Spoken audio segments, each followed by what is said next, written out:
Hello geographers and anyone that is interested in using the Gapminder website. Now, this is an absolutely fantastic website with so many different things on it. So many different resources, tools, games, data, so much stuff that you could possibly want to look at. So much so that I haven't even explored the whole website.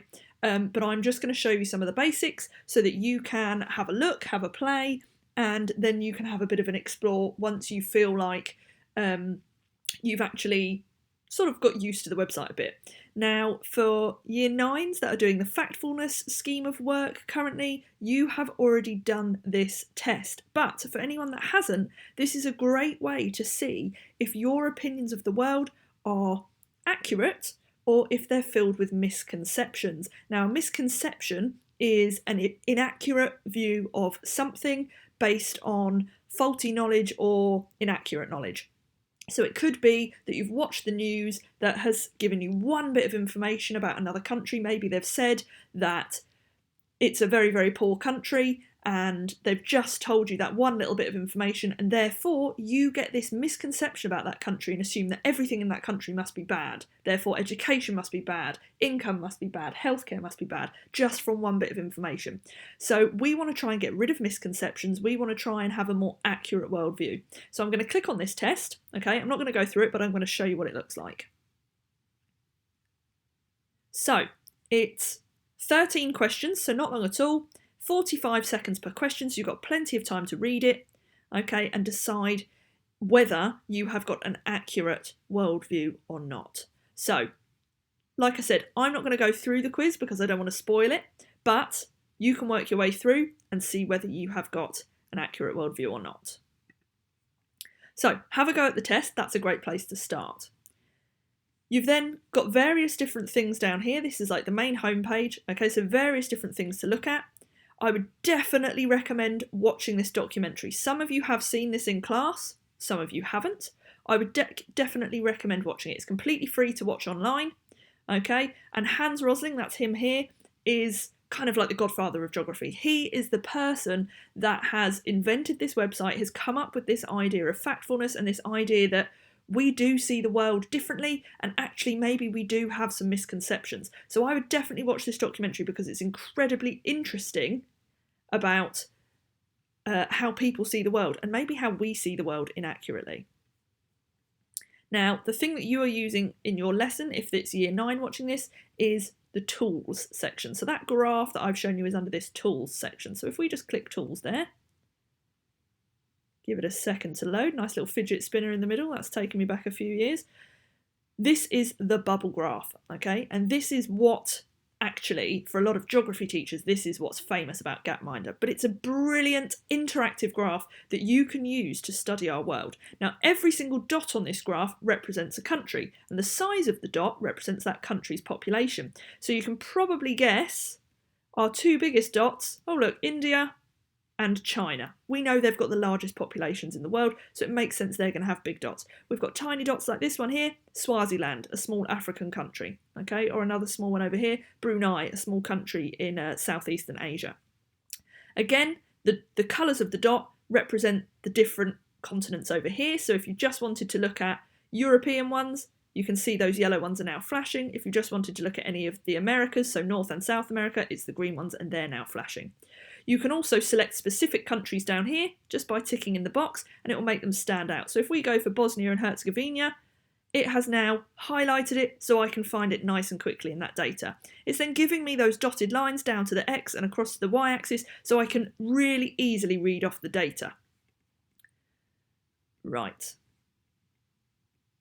And you can get rid of it by clicking on the tick back over here.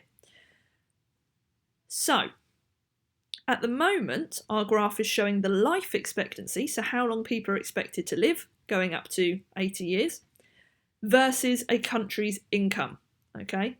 And this is in thousands, okay, so up to 64,000 here. Now, obviously, you've got a big date across the middle, 2019, so we know we are looking at the most up-to-date data that is available. So at the moment, our wealthiest countries are going to be right at this end of our x-axis, and our countries with the highest life expectancy are going to be right at the top. So ideally, if you've got the highest life expectancy and the best income, you're going to be in this top corner up here, which at the moment, let's say, is probably going to be Qatar. Okay, they've got a life expectancy of 80.5 years. We can see that if we read across to the left hand to the y-axis, and they have an average income of 113,000, which it says at the bottom on our x-axis. Okay, that's pretty crazy. If we go to our worst off country, I'm going to say, life expectancy in the Central African Republic is 52.9 years, and the income is $794. Okay, per person per year. Now, actually, that's not that bad. That's really not that bad if you think about it. Okay? So, again, we can start thinking about those misconceptions and thinking, actually, that's not as bad as we think it is. It's bad to us because someone living to 52 years as an average, we think, oh my goodness, they've barely lived at all. But in the Central African Republic, I can guarantee that maybe 30 years ago it was much worse. So if we click on them, actually, if we select them, I've now selected them by clicking on that dot. If I click this play button down here, it will take me back to the data back in the year 1800. So this is a timeline down the bottom here. I can watch how the Central African Republic's life expectancy and their income has changed from the year 1800. So I'm going to press play. Let's see what happens. Wow, they're right down here. Okay, the life expectancy in the 1800s was only 30 years old, and the income was only $429 per year. But watch how all of those dots are moving. Watch how time is going. Okay, we're now into the 1880s. Central African Republic's not moving very much at all. They're still pretty low down. Okay, but actually, as time is going on, there's a definite increase. And we can see their graph here. This is the Central African Republic moving through time. So their life expectancy has gone up massively. The income has changed quite a lot. Oh, and it's changed back. Oh, that income is constantly changing, but the life expectancy has gone up considerably. So again, from the 1800s when it was right down here, up to 2019, there has been a considerable improvement in the Central African Republic. You can do that for any country you like, so have a play around. You can also change the axes, okay? And you know, if you're doing this lesson in Year 9, you know what you need to change the axes to. So we can change it to child mortality. Give it a second, it will take a minute to load. And babies per woman. Okay, those are the two that you need to look at. So this is the 2019 graph. Again, if we press play, we can watch how this has changed over time. So here we are back in the 1800s. Child mortality was incredibly high, up in 500 children dying out of 1,000, and babies per woman was around 5 to 7 average. But now look, 1800s, they're starting to drop. In some countries, the child mortality is dropping a lot. Let's pause it here. 1915, okay? Just into World War I. New Zealand, child mortality has dropped down to 67.3 from where it was up nearer 500. That is a massive drop, okay? And the number of babies per woman has also gone down to 3.39. There are still lots of countries up here with high child mortality and high number of babies per woman, but we are still talking about over 100 years ago. So let's press play again. Look at that. So many more bubbles moving down. Child mortality is lowering. Babies are living longer. The number of babies per woman is decreasing. Look how many bubbles are now over here. So more women are having less children. Why are they having less children? Because more of their children are surviving. Okay, so they don't need to have big families because the mortality rate has dropped from up in the 500s down to 20 per 1,000. That's a considerable improvement. Let's watch the last bit. And in recent years, the majority of those countries have improved considerably. Every single country has seen an improvement. Every single country is now below 200 deaths per 1,000 children. That's a massive improvement from 500 only just over a couple of hundred years ago. Okay, most countries have now moved again towards lower babies per woman. The majority of our countries are here, we can see, because there's a lot more dots here. So again, there has been massive improvement in the world. Yet, we often see on the news that babies are still dying, women are dying in childbirth, healthcare's bad, education's bad. So we have this worldview that everything is bad. But actually, when we look at the data on this graph, it's maybe not as bad as we think it is. Okay, so have a play around. You can also change the kind of graph. So if you don't want to look at bubbles, you can have a look at one of these line graphs, and they are layered. Okay, so again, the colours match with the colours of the continents up here. So I can just look at Asia by clicking on the red one. Okay, I can select everything in that group, or I can remove everything else. I can just look at the Americas. Okay, so have a play around with that. Again, this one is just to do with income. Okay, so number of people by income. But again, I can press play and I can watch back from the 1800s to look at the income.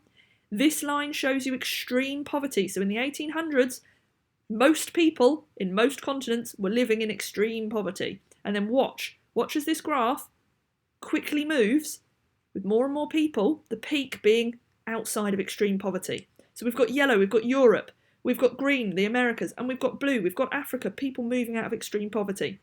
A lot of people in Asia still in extreme poverty, but look, we have now got the majority of people on the right side of poverty. We've got the majority of people not living in poverty. Okay, this is a fantastic improvement. You can also do it via maps. So this one is now showing you where all of the countries are. Absolutely fantastic. Okay, and again, showing you the size of the population by the size of the dot. Okay, so this one is purely just looking at population.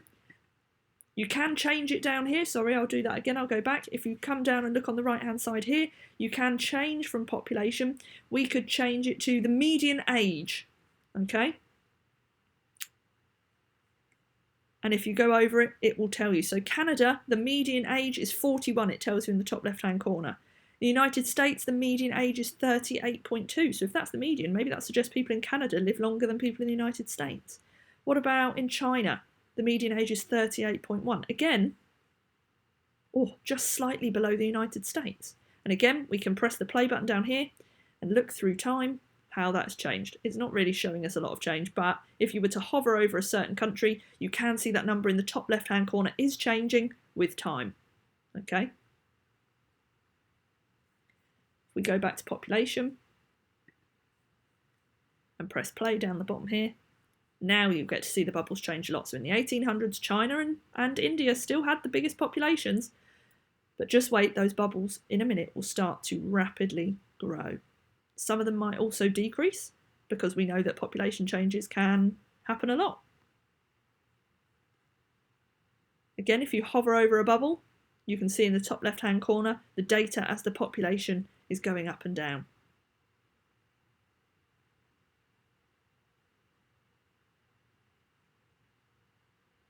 And look at these two bubbles here changing size. So it's only really been in recent years that the population has grown that massively. Keep going down, you've got lots of different ones you can look at here, so have a play around. Now, if we go back to Gapminder,